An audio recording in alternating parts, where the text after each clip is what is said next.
Hi everyone, this is Veronica. Thank you for joining me for my scent of the day video.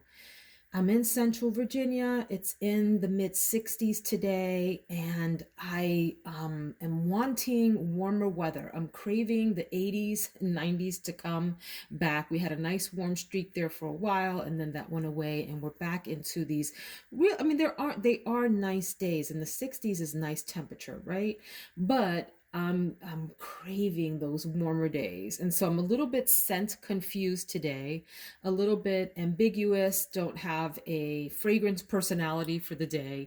And on days like today where I'm just not sure what to do, I will wake up and spray on a few and let them sit for 20, 30 minutes, and then make a decision on what I think. So my contenders for today were Valentino's Valentina Mur Assoluto and Guy Laroche Fiji. And then Mademoiselle Rochas Couture. All of these are really interesting fragrances in their own way, but quite different. And I landed on Mademoiselle Rochas Couture for the day. This Fiji is very much an 80s DNA for me that I want to revisit another time, maybe not for today. And this one here, the Mur Assoluto, is a bit more deep, dark, and resinous than is suiting my personality for the day, but both beautiful. So we're going to move those aside and go to the star of today's show, Mademoiselle Rochas Couture. Ta-da! Oh my goodness, I'm just noticing that it's got something in the back here. My French chic. I love that. How cute is that? I never noticed that was on the back of the bottle. All right. So this is an eau de parfum concentration from the House of Rochas.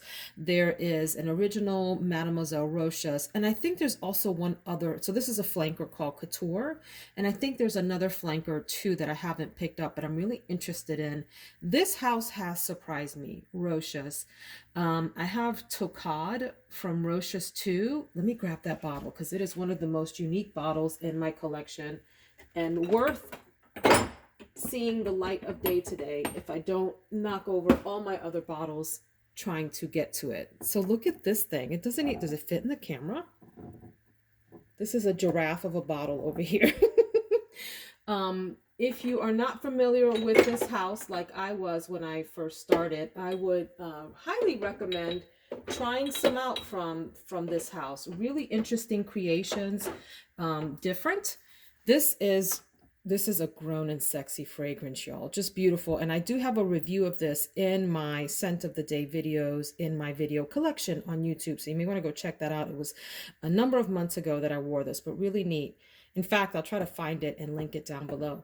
But this one here, because I was impressed with Tocade, I started searching around for others from Rochas and found this one and had great reviews.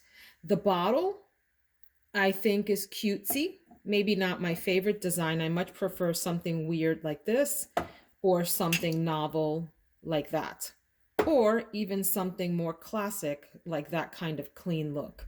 However, this has its own, personality in place. I'm not into this big sort of bow on the lid. It is connected to the lid and not the bottle. I only bring that up because someone commented on that as a good thing. I don't like fabric around my perfume bottles. I just think it's a weird thing, and kind of gets in the way. But that's not what y'all are here for. This bottle itself, I think, is okay. It looks a little bit cheapy, to be honest with you. It reminds me of Victoria's Secret fragrances. Nothing against that. I have Victoria's Secret. In fact, one of my all-time favorites is Very Sexy from Victoria's Secret, which also has a a bow on it. So some excellent fragrances there. This one here, I would classify, it's a floral woody musk, I believe.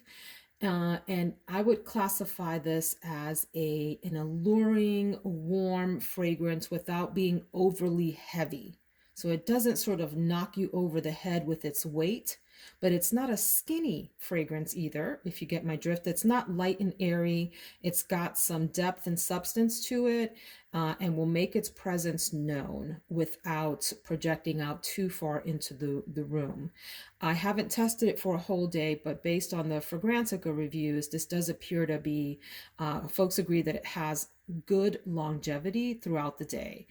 And the reason that I picked it for today is because it is warm, it is inviting, it is romantic and elegant all at the same time without being cloying. And so as I looked at the notes, assuming the notes on Fragrantica are correct, because we know they are not always correct, in the top here, you get a beautiful pear note, which stood out to me right away. Really love that pear at the top. In the middle, you get heliotrope, you get orange blossom, you get, I think it's lily of the valley, but the orange blossom stood out to me. So on the thumbnail for this video, I tried to put symbols of the notes that to me seem to stand out. So the pear at the top, pear is one of my all-time favorite notes. I love the sweetness, the juiciness of it. It puts a smile on my face to smell a pear note. It's a happy note. Like I imagine a happy emojicon. Emojicon? What is an emojicon? Emoticon and an emoji when I think of pear. And then orange blossom also is another happy fragrance. It's vibrant, but it's also deep and has a presence. It's not a light fleeting note for me.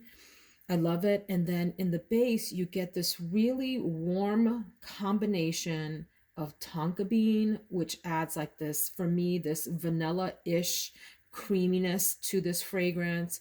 You get sandalwood and musk. Maybe there's a fourth note that I'm not recalling right now, but that's what stands out to me. So this is beautiful. It gives me vibes of like the dry down of La Nuit Trésor, and the opening people have compared to Good Girl by Carolina Herrera. I don't know that I get that. Maybe like a distant cousin to this, not as powdery and as much of a heavy hitter as the Good Girl is. What else does it remind me of here?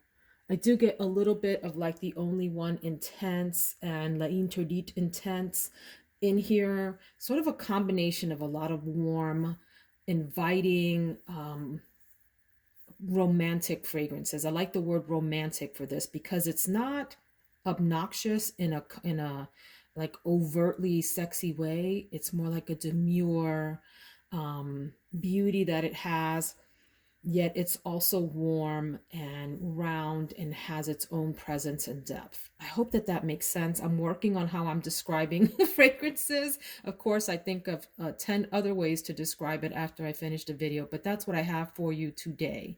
I like this. I think this is probably one of those underrated or hidden, not even underrated because no one talks about this. So this is just a plain old hidden gem. Mademoiselle Rochas Couture. Very lovely, feminine. It's grown up, like if you had to add an age to it. And I know people hate this, and I get why they hate this, but just listen, work with me for a minute. This isn't a young fragrance.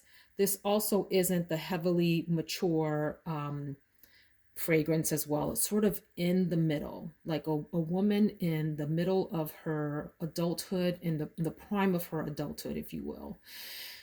I tried, you guys. I don't know. Just work with me on that. Oh, I did also want to say that someone in the comments mentioned that it smells like Olympea. I have the intense version here, and I don't have the regular Olympea, but there is some connection. Like it's sort of in that same kind of family of fragrances. So I hope that's helpful to you. I really like this one. It's super inexpensive on FragranceNet. So if you're into hidden gems that are highly affordable, definitely check this one out. Y'all have a great day. Later today, I'm going to do my video where I do the week in review of all the fragrances I wore this week. I hope you'll join me for that. And if I have time today, I'll also be posting a Sassy Saturday makeup look using the new Natasha Denona Circo Loco palette. So hopefully I'll see you in both of those videos. Have a wonderful one. Take care.